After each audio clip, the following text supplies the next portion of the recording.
Nah ini blade-nya ini, sudunya ini ya, atau runner-nya ini yang ada yang sudunya ini. Nah itu bisa diatur ya, bisa diatur. Bisa diatur. Jadi bisa juga mempengaruhi daripada flow-nya nanti ya. Karena nanti sudut serangnya bisa diubah-ubah. Jadi ibarat kalau di sini bukan sudut serang ya betanya itu masuk sudut serang lah karena beta. Jadi ada alfa ada beta. Jadi kalau Anda tertarik nanti belajar namanya segitiga kecepatan, nah itu ada kaitannya nanti ya. Apa itu segitiga kecepatan? Nah, Anda tinggal browsing saja lah ya. Nah, saya tidak membahasnya di sini. Karena itu terkait nanti mendalami tentang pola-pola kinerja turbin ya. Oke. Nah ini sengaja ada gambar orangnya, jadi bayangkan berapa ukurannya gitu ya. Jadi kalau Anda nanti main-main ke PLTA, Anda nggak bisa lihat runnernya ya, karena dia di dalam. Nah bahaya kalau Anda lihat, berarti airnya sudah bisa naik.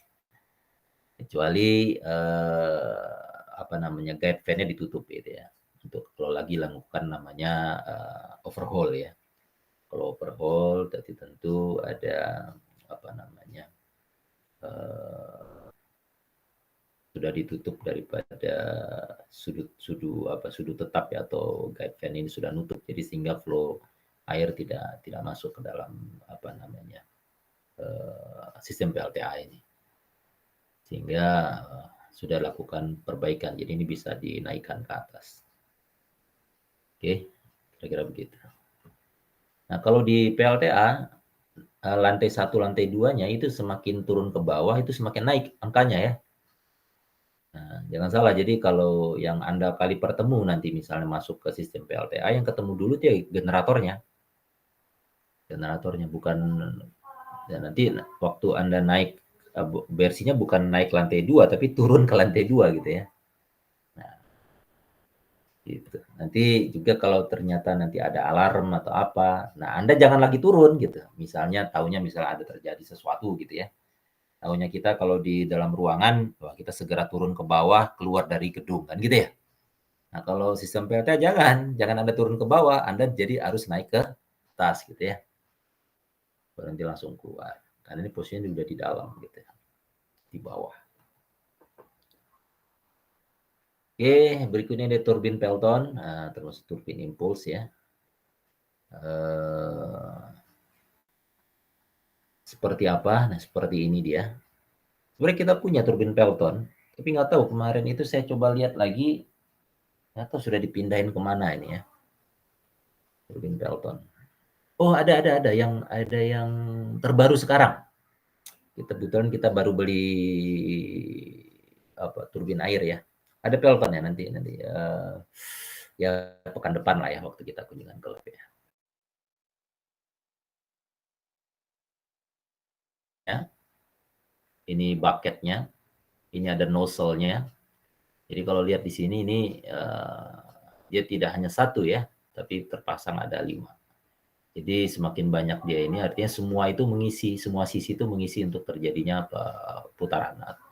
Jadi dia mengalami dorongan dan juga putaran di sini. Ini turbin Pelton. Oke. Ini yang saya bilang tadi namanya ada nozzle-nya karena dia nyemprot begitu, ada terjadi pengecilan penampang di sini ya supaya meningkatkan kecepatan akan menghantam daripada paketnya ya. Seperti itu ini. Jadi kalau di kita satu apa dua ya nozzle-nya. Nanti kita coba lihat lah. Kalau yang dulu ada yang kerjaan TA mahasiswa itu cuma satu. Berikutnya ini ada Prancis. Dia runnernya seperti ini ya. Beda dari sisi runnernya. Ini sudut pengarahnya, ini runnernya. Nah, dia modelnya di sini dia kalau ini dipasang vertikal ya. Tapi yang di lab energi itu dipasang vertikal atau horizontal? Yang di lab energi? Benar, Rizky Horizontal, Pak. Bulan. Oh, horizontal. Ya, horizontal. Dan kalau tidak salah yang di Bandung di Dago atau apa ya? Masalah tipenya sama ya, model horizontal seperti yang di lab kita. Oke, seperti ini masuk rumah keongnya ini akan terjadi peningkatan kecepatan aliran fluida, terus nanti melewati guide fan-nya, baru nanti menghantam runner, terus air turun ke bawah, masuk ke terrace.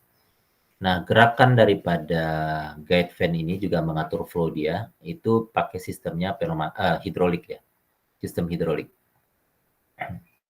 Oke, dia pakai sistem hidrolik untuk buka tutupnya. Tapi kalau yang ada di lab kita, Anda sistemnya tidak hidrolik tapi mekanik ya. Jadi tinggal Anda makan yang banyak, nah terus Anda yang muter wheel-nya gitu ya. Kira begitu. Nah ini begitu runnernya berputar, ini ada porosnya, shaft-nya berputar, dikopel ke shaft-nya generator, maka shaft generator berputar, tinggal diberi arus eksitasi supaya terbentuk medan listrik di sana, makanya energize listrik. Nah, cuma nanti tetap harus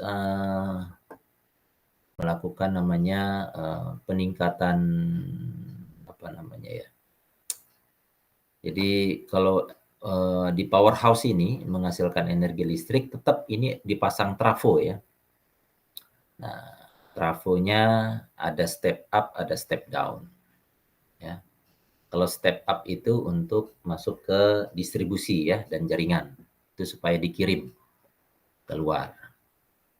Jadi dinaikkan tegangannya. Alasannya kenapa? Perlu dinaikkan tegangannya.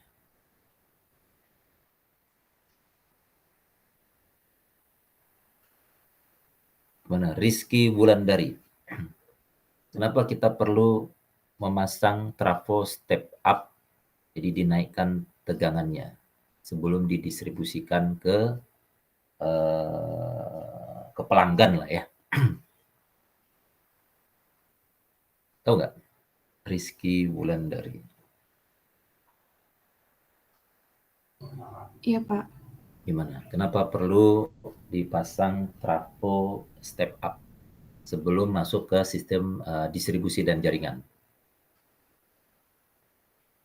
Artinya listrik sudah mulai mau dikirim ke masuk jaringan lah ya. Itu masuk SUTEP apa belum ya? Nampaknya belum itu. Kalau PLTA nggak nyampe 500 kV. Biasanya 150 kV ya. Terima.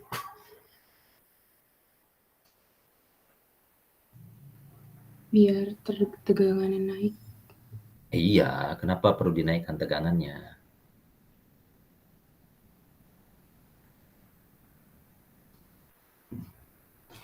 Biar menekan perubahan jumlah listriknya kali, Pak. Hah? Apa? Gimana? Mengurangi jumlah listrik? Ya rugi Enggak, dong. di menekan yang apa namanya nanti berubah. Apa yang berubah? Jadi energi kalor.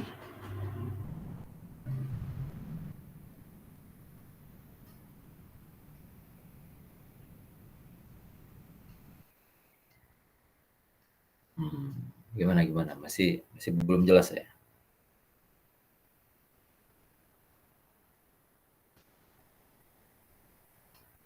Oke, ke Raja Muhammad. Gimana Raja? Raja Ya, ini Pak. penguasa soal. Gimana?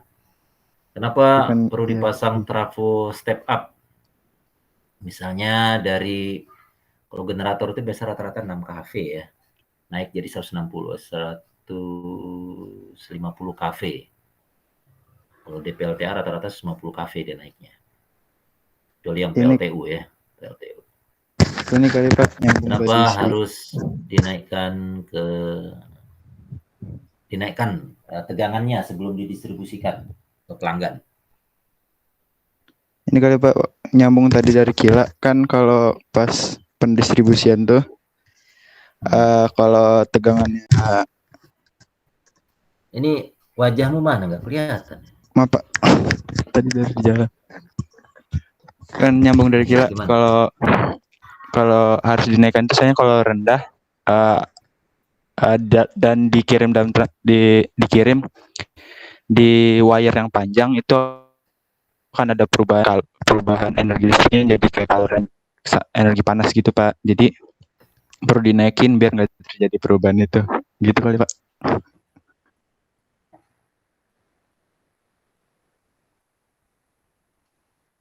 Berubah jadi energi panas gimana nih? Nggak paham saya. Kenapa dinaikkan sampai 150? Terus dengan energi panas, gimana maksudnya? Waktu transfer menggunakan ini kan Pak, menggunakan kayak apa?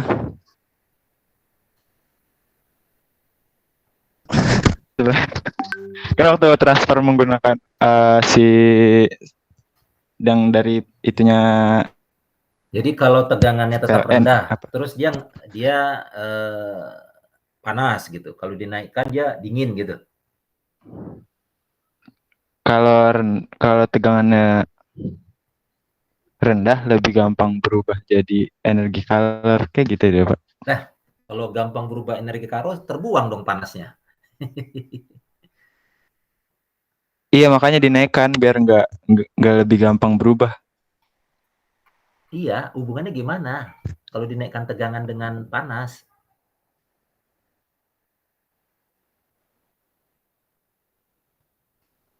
Nah, oke, PR lah ya. Belum bagus nih, masih kurang. Ada yang kurang pas gitu. Oke. Nanti bisa saya tanya pekan depan nih ke Raja Muhammad. Kamu cari yang benar ya. Oke Pak. Juga yang lain ya. Nah, Raja Muhammad itu yang memandu ya.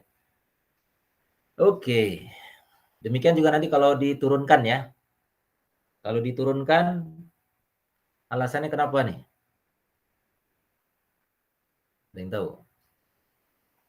Kenapa perlu diturunkan? Karena ada trafo step up, ada trafo step down.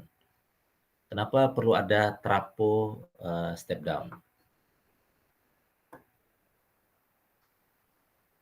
Untuk distribusi Pak ke rumah-rumah. Distribusi di mana?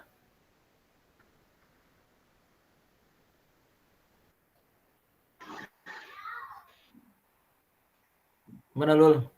Mau ngomong apa Lul? Nggak dengar. Mungkin dari saya ini Mbak, mungkin sebelum disalurkan ke rumah-rumah itu kenapa tegangannya diturunkan karena supaya tidak merusak alat elektronik dalam rumah untuk keamanannya Pak. Oh ini Anda terlalu jauh nih sampai ke sana. Kalau saya yang di pembangkitnya, kenapa perlu ada trafo step down? Di pembangkit itu ada 2 trafo ya. Ada trafo step down, ada trafo step up. Yang tadi kenapa perlu dinaikkan tegangannya sebelum masuk ke jaringan.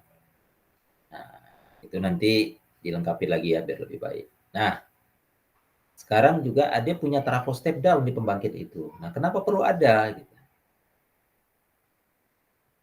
Untuk penggunaan listrik di sekitar pembangkit juga Pak. Nah, ini nggak kelihatan wajahnya nih. Ini jin juga nanti nih. Ya Pak, maaf. Wajah bagus-bagus kok disembunyikan. Gitu ya. Gimana? Dila. Untuk penggunaan listrik di pembangkitnya Pak. Oke. Misalnya di ruang kontrol atau yang lainnya. Oke. Jadi untuk penggunaan sendiri ya. Untuk penggunaan sendiri atau internal ya. Karena ibarat penerangan apakah lampu, pompa, begitu ya. Nah, dia kan punya batasan tegangan ya. Jadi tinggal disesuaikan dengan yang ada. Rata-rata berapa tuh turunnya? Adila, tahu nggak? Berapa volt? Kalau untuk penggunaan bisa ke 380 atau 220, Pak.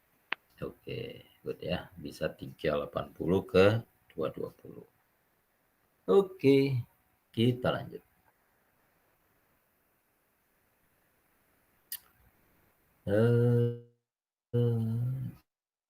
Prancis. Nah, ini yang tadi ya, vertikal,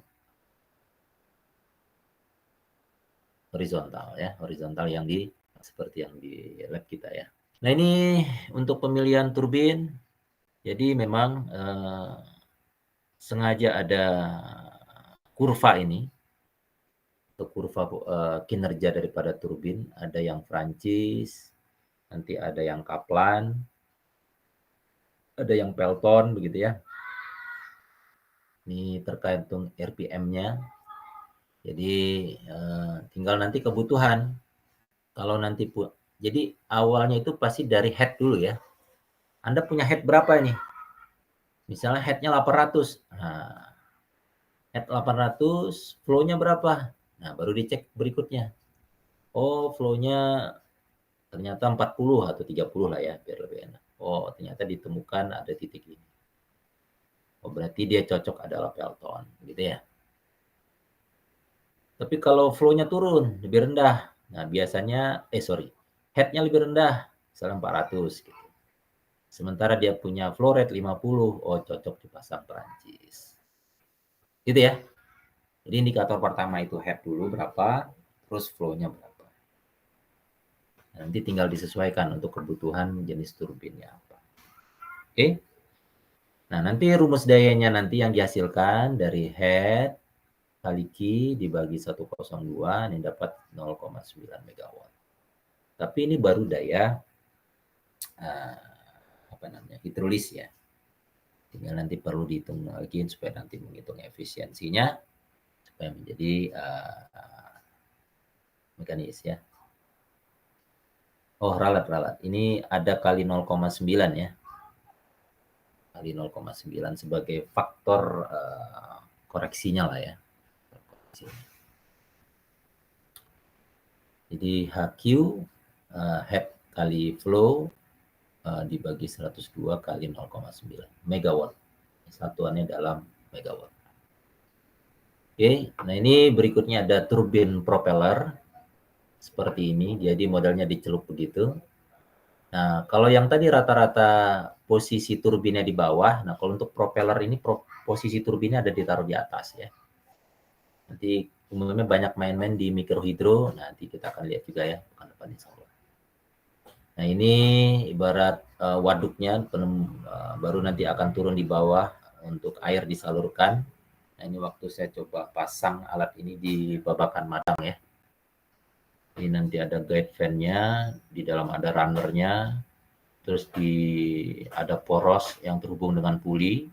Dari puli nanti ada belt-nya yang nanti dihubungkan ke generator. Jadi begitu runner-nya berputar, shaft-nya berputar, pulinya berputar, belt-nya berputar, puli di generator berputar, sehingga nanti karena ini dia pakai magnet permanen ya, jadi nggak perlu lagi arus resistasi, dia pakai magnet permanen aja nih. Nah, otomatis dia akan mengalirkan sehingga terbentuk medan magnet, ada gerakan akan terbentuk medan listrik, sehingga akan menghasilkan energi listrik. Kira-kira seperti ini turbin propeller. Ada di lab kita juga, ya nanti insya Allah pekan depan lah ya. Nah, ini kalau gap fan-nya bisa diatur pakai wheel seperti itu ya. Kalau yang ini dia fix, gap fan-nya warna kuning ini dia fix. Nah, kalau yang ini dia nah, gap fan itu model airfoil begini nih, airfoil ya. Nah, ini dia berarti ini tertutup, berarti nggak bisa ngalir air.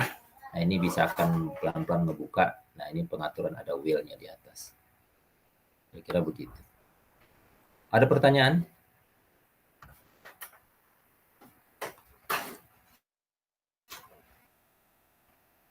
Oke, tidak ada. Berarti kita lanjut.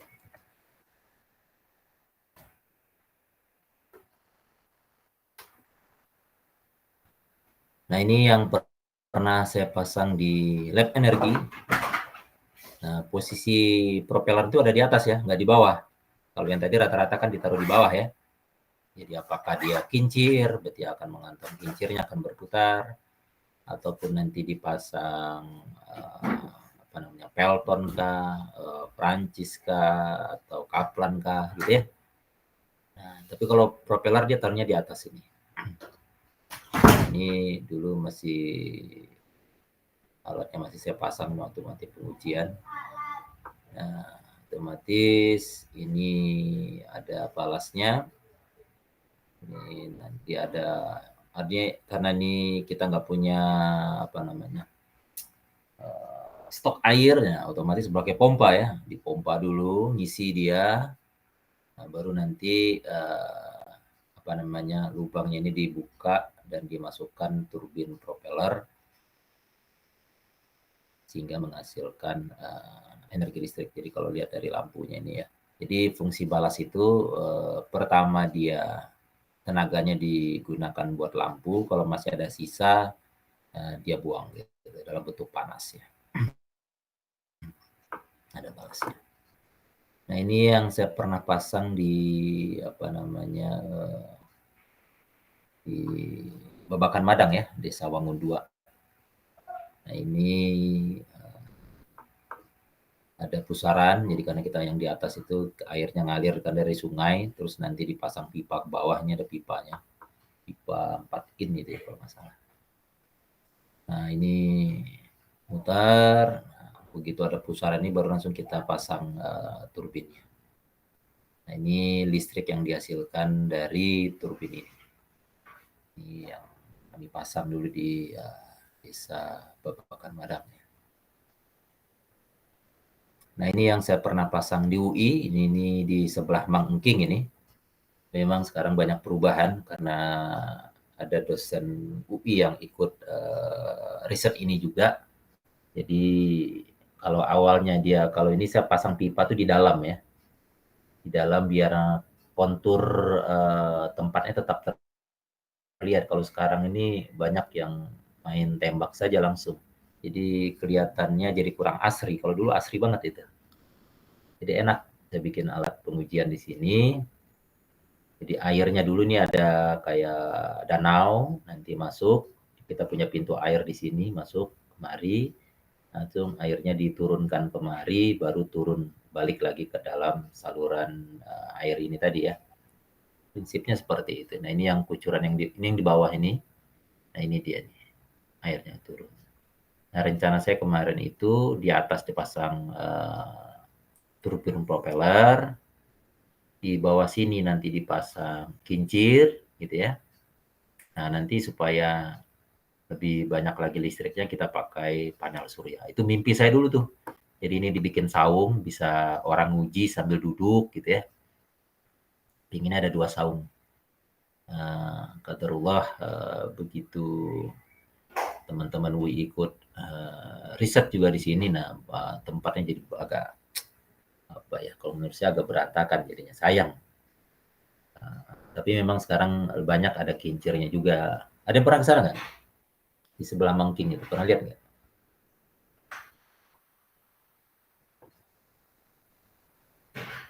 Belum pernah ya? Belum pernah makan enak di Mangking? Belum, Pak. Oh, ya udah. Sekali coba lihat lah ya. Mangking tahu nggak?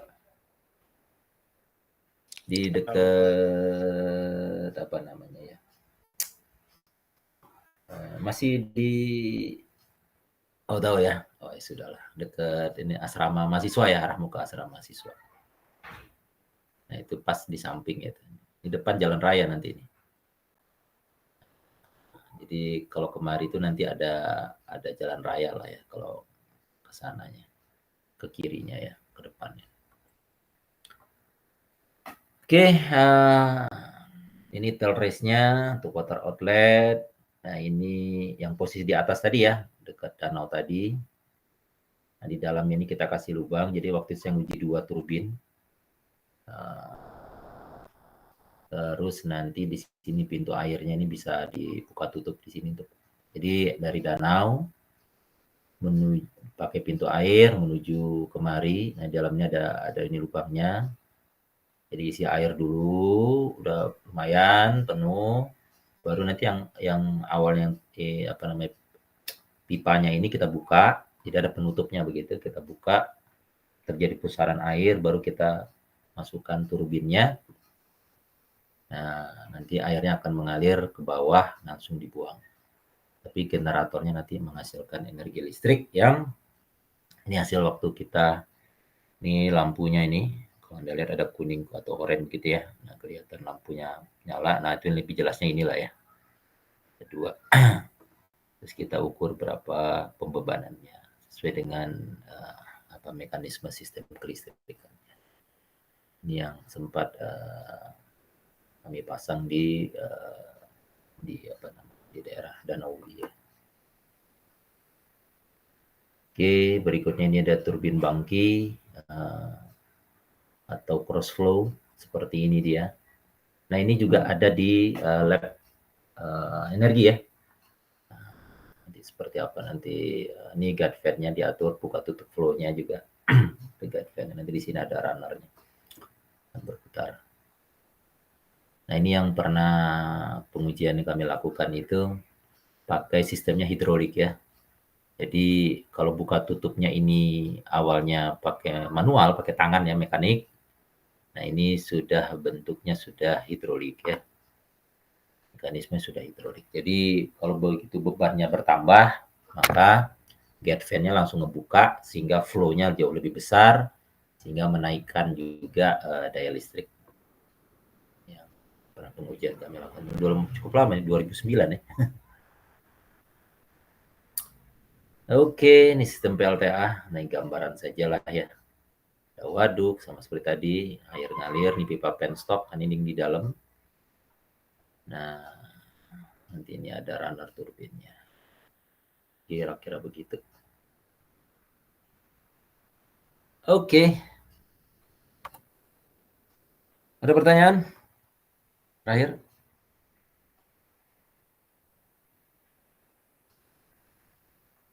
Tidak ada ya, berarti saya anggap sudah paham. Kira-kira seperti itu gambaran daripada materi kita hari ini. Ada kincir, ada turbin, ada yang jenis turbin impuls, ada yang turbin apa namanya